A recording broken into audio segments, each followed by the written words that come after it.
Here's how to set up a test on your ActivForce app. This video demonstrates a force test setup, but you may also choose to do a range of motion test. Hit Start Test. Configure your test accurately to improve progress tracking. You can select the test type, which side it's on, the joint, movement, and position. You can also name your test to make it easier to find in the dashboard later. Click Start Test again when you finish configuration. There will first be a short calibration period. Avoid pressing or moving the device to ensure accurate readings. Data capture will start after the 3-second countdown. You can adjust the duration of the test in your app settings.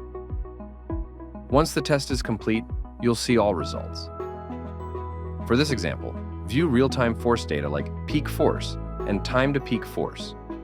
Range of motion tests display the maximum angle achieved during the movement.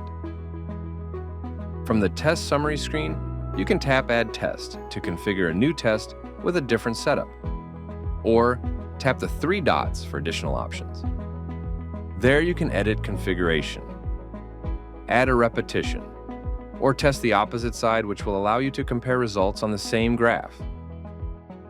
You can also redo or discard the test. Click on Save once you're done with your session.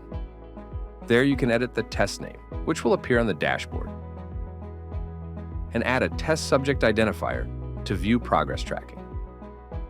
Click Done to save. To view the full session report, visit the web dashboard. And that's how you set up and record tests with ActivForce. Simple, accurate, and ready to track long-term progress. For more detailed guides, visit our tutorials page on ActivForce.com.